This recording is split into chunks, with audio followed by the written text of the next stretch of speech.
Good evening, and welcome to my predictions for UFC 317, Topuria versus Oliveira for the vacant lightweight championship. Moving down to the first fight, Niko Price versus Jacobe Smith. Jacobe Smith's coming as the minus 1400. Price is 8-8 in the UFC.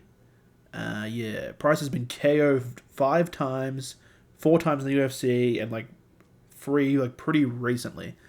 Jacobe Smith is undefeated with 8 of his wins coming by KOs, 7 in the first round. So yeah, I think this is pretty much just a setup for Jacobe Smith to get a KO. I think KO round 1 for Jacobe Smith. Niko Price has been kind of just used as a tool to push guys that have hype behind them. Like his last fight was against Femberg. Remember when they were really pushing him? Yeah, I think they just kind of using this unk to just push new talent. Okay, moving down to the second fight, Jhonata Diniz versus Alvin Hines.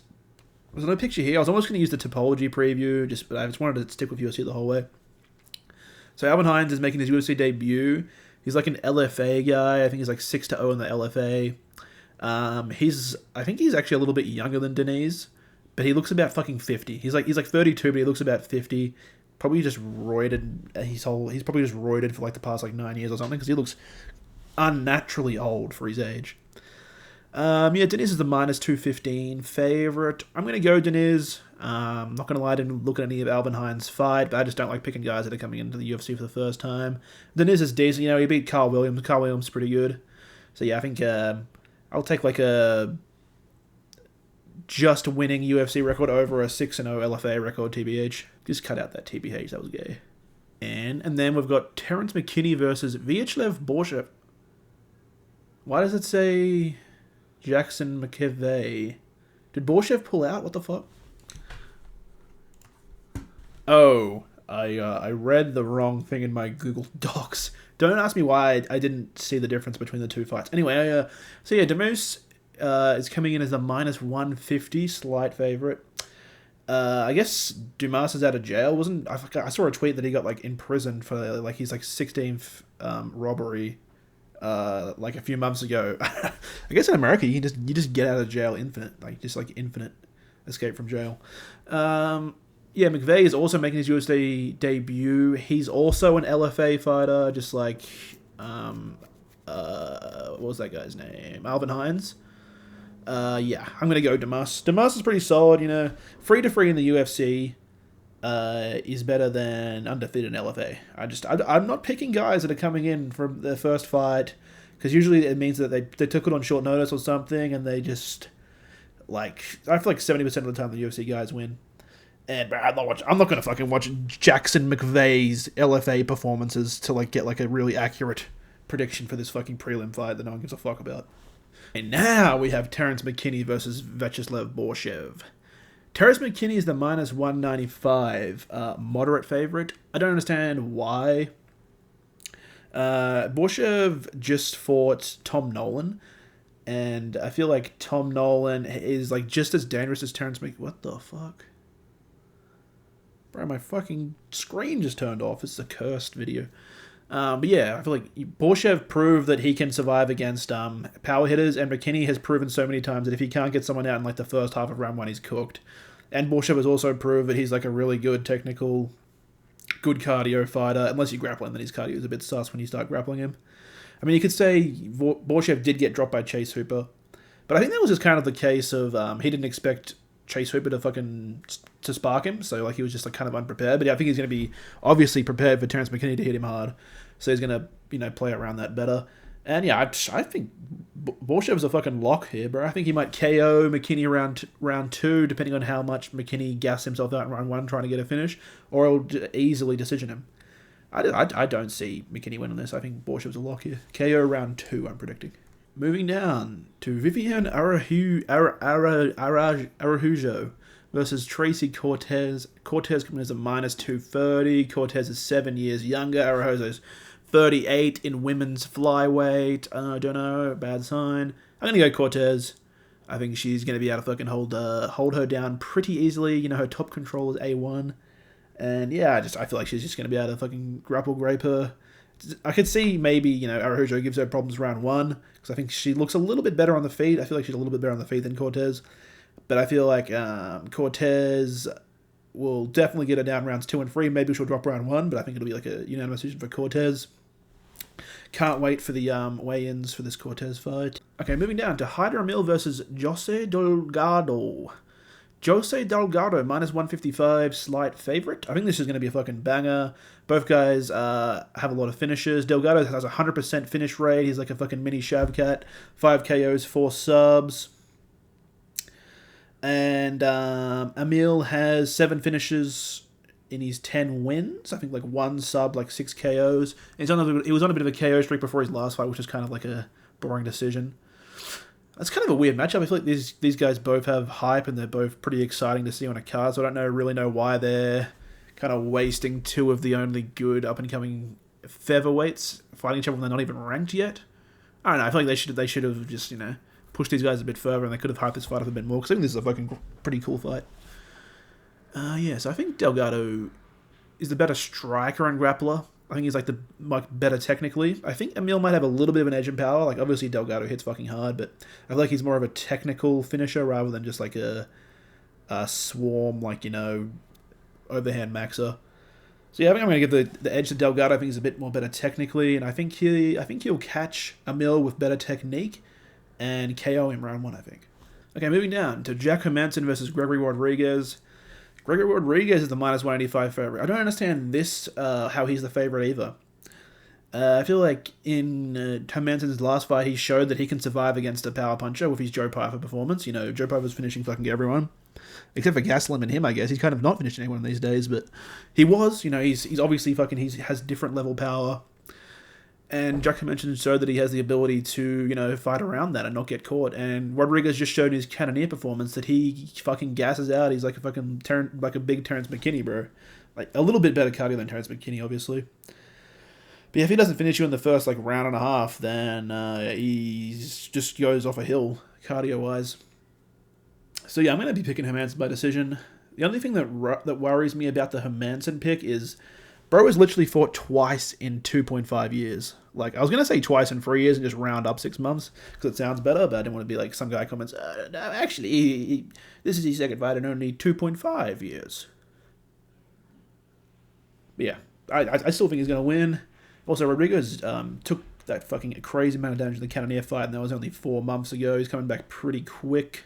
Yeah, I'm going to give Hermansson the edge here. I think it could be close. I feel like Rodrigues might have enough cardio to win the first 2 rounds and maybe just builds too much of an advantage before he falls off a cliff. But I do think Hermansson will get this done. Okay, moving down to the first fight of the main card. Payton Talbott versus Felipe Lima. Felipe Lima is coming in as the minus 180 favorite here. Lima's actually dropping down to bantamweight. Both of his UFC performances were in featherweight. He's 2-0. But before he was in the Contender Series and UFC, he was a bantamweight, in the Brazilian circuit or whatever. So I think he is a natural bantamweight. He did look a bit small at featherweight.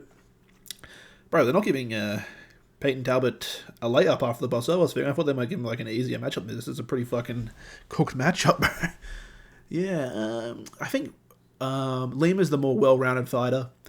I think his grappling is way better than Payton Talbott's, and I think he's a little bit more technical on the feet. I think Payton Talbott's faster and he hits harder, but I feel like Felipe Lima is has a bit more of a technical game. However, I do think that Payton Talbott will be able to keep this on the feet way more effectively than Rano Barcelos' fight. I think that Talbott kind of struggled because Barcelos has a pretty unconventional technique when it comes to takedowns, whereas Lima seems pretty I feel like Talbott would have seen Lima's style more than he would have seen Barcelos' style, so I think he'll be able to keep this on the feet, and I think he's gonna catch him. I think Felipe Lima might win round 1 for sure, just off just striking more, not really getting any damaging strikes off, but just has more significant strikes, and I think Payton Talbott might just fucking catch him round 2. I can see that happening.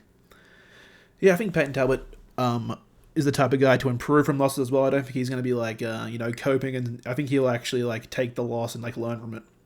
So yeah, I think I'm going to go with Talbott here by KO round 2. I could easily see Felipe Lima decisioning him though, and just winning all 3 rounds, or even getting him down and maybe submitting him or something. But yeah, I'm going to go Talbot round 2 KO. I don't know, it's kind of like a mana pick. Okay, so on Topology it says that the next fight is actually Beneil Dariush, Renato Moicano, but on UFC it says Brandon Royval, Joshua Van. So I'm not sure which one actually is the featured fight. But I'm going to go for UFC because UFC is probably, I don't know. Topology actually is probably more fucking accurate. But I'm going to go UFC because you'd think logically that UFC would be more accurate. Even though it's probably not the case, but whatever. Brandon Royval versus Joshua Van. Royval's coming in as minus 120, near even fight. This will be Joshua Van's second fight in 3 weeks by the time he fights on Fight Night. Like he fought like 2 weeks ago at this point, but it'll be 3 weeks by the time he actually fights. So yeah, if both men were fresh and Van had a full training camp, he didn't just fight 3 weeks ago, I would definitely give this to Van. I feel like Van's a better striker than Royval, and also Van has really good takedown defense. I think if they were both even, that Royval would just get mogged on the feet, and I don't think he'd be able to take Van down. Like, sure, Royval might use some some veteran tactics and push him against the fence and clinch him, and maybe get some control time off there. Or maybe Royval does have sneaky Nate Diaz power. Maybe he might drop Van or something. But I feel like if you were gonna analyze it, Van would win 8 out of 10 times. But I do think the fact that it's just such a short notice fight and he's just going for a camp, he's going to be fucking weak. He's going to make another weight cut, 2 weight cuts in 3 weeks. He had no time to actually let his body bulk back up fully. I don't know. It makes it very much closer. I think I'm still going to go Joshua Van though, bro. I'm fucking rolling with Van, bro. I'm been on the Van hype train this whole time. I'm not going against him now. I think the fact that he's 23 will help. Maybe his body won't need as much recovery time as someone who's 30, 35 or some shit. So I feel like the fact that he's young, he might be able to just get away with this really short fight, with this really short time between fights. And I do think Joshua Van is just so much better on the feet, and he's just so much more thick than Royval. I don't see Royval taking him down, honestly. I think Joshua Van's takedown defense is fucking solid, so I think Van's going to win the first 2 rounds just by outstriking more significant strikes, just clean boxing, and keeping it on the feet. And then I think he might gas, and then Royval will almost finish him 3rd round, but Joshua Van will survive. So yeah, I'm going to go Van by decision. Okay, moving to the featured fight, I guess. Who knows? It might be Van, it might be this. Beneil Dariush versus Renato Moicano. I cannot afford to lose, guys. Yeah, Renato Moicano minus 150 coming in. I'm going Beneil Dariush decision. I think that, I feel like Beneil Dariush is just another level to Renato Moicano. You got to realize, Beneil Dariush lost to Arman Tsarukyan and Charles Oliveira in his 2-fight loss streak. I mean, granted, he did get absolutely fucking washed in round 1, just instantly knocked out. But still, Renato Moicano does not hit hard on the feet. He needs to get down and get top position and cut him up with elbows and shit. He doesn't really hit hard. He hit fucking BSD with about 1 million elbows and cut him up he didn't even really I know elbows are they're blunt, they're sharp, not concussive, but I just don't think Renato Moicano has much power on the feet, and also both his cunts are quite chinny. Both these guys have been knocked out a lot. So yeah, I feel like Beneil Dariush is just way more solid on the feet, and he'll just be able to. I do not see Moicano taking him down. I feel like Dariush is the more natural lightweight. He'll be able to keep us on the feet easy and just fucking mog him all 3 rounds. I feel like Moicano is tough and he'll survive, and also Dariush he can hit people 200 strikes and they're not even fucking cut. They don't even have fucking bruises. So I don't see this going to decision either way. I could see it going to decision if Moicano somehow gets him down against top position or submits him, or if it gets finished, I think Moicano will finish it. But I just see this Beneil Dariush keeps it on the feet for all 3 rounds and just is completely is just way a different level striking wise. Okay, moving down, Alexandre Pantoja versus Kai Kara France 2. Pantoja coming in as a minus 270, moderate favorite. Yeah, I don't see how Kai Kara France wins this. This seems like a matchup from hell for bro, because Pantoja's chin is fucking iron, bro. He ate that clean, flush knee to the chin, and Cheetah Vera, a very similar the Sean O'Malley Cheetah Vera when he's Kaya Sakura fight, and he didn't even get rocked. At least Cheetah looked like he got rocked. Pantoja just walked through that, and Asakura hits fucking hard. So yeah, I don't see this. Also, if you look at Kai Kara France's record, all of his KOs in the first round. So if he doesn't KO Pantoja in the first round, that statistics wise, he's gonna he barely ever. I think he has 2 KOs past the first round.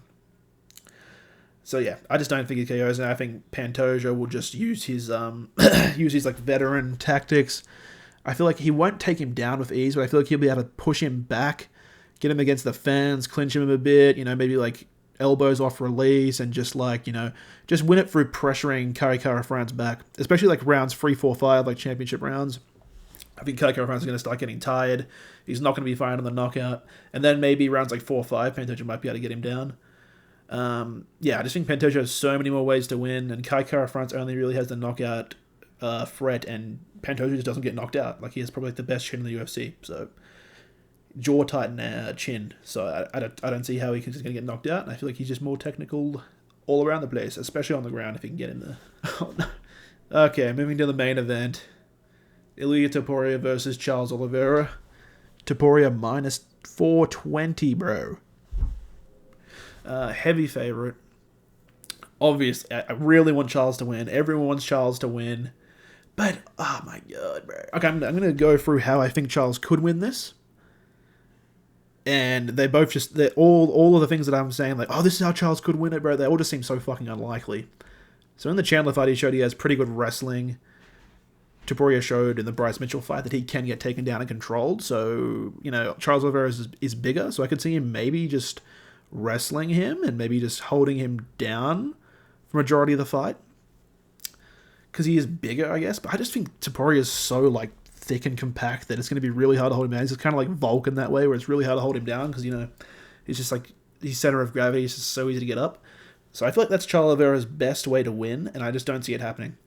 Or, he hits him with like a left hook, like he hit him with Michael Chandler, but Topuria's boxing is just like crazy next level compared to Charles Oliveira, so I just don't see it happening. And then Ilia Topuria, I just don't see how it doesn't happen. I just don't see how he doesn't just swarm Charles Oliveira with his better boxing technique, goes to the body, goes up to the head, just actually uses combinations, whereas Charles only has like straight shots and like hooks. Just Topuria's way more advanced on the feet, and he has the Greco-Roman wrestling, so it's not like if he knocks him down, he's going to be scared to follow him down like Dustin and Gaethje was. If he knocks him down, he's going to follow him down, either submit him, he has a lot of submission wins, or he's going to knock him down, follow him down, and just, ground and pound him. Like, he's not going to be scared like the actual strikers are. So I don't think Charles Oliveira can win it, bro. Like, the only way I can see him winning if he controls him with the wrestling like he did Chandler. I just don't see it happening there. I feel like Topuria will just never give up on himself, and he'll just always have the better, more crisp boxing combinations. And also, Charles Oliveira was a featherweight for a long-ass time, so it's not like Charles Oliveira is like a big lightweight. He's not like Topuria or Armin. Like, he's much more thinner frame, so I just don't see it. Unfortunately, I think Oliveira's going to get KO'd round 2 by Ilia Topuria. The villain of the UFC is going to take another fan favorite. Honestly, I like Ilia, bro. I like Ilia. I'm a fan of him. Obviously, I'm a bigger fan of Charles Oliveira, but I just don't see it, bro. Ilia just has way more ways to win it. Every way Oliveira has to win, I just see it's so unlikely. Yeah, Ilia KO round 2, unfortunately. Okay, that's all from me, guys. Thanks for watching. This is a pretty fucking good card. I'm looking forward to this shit. And I'll see you in the next one.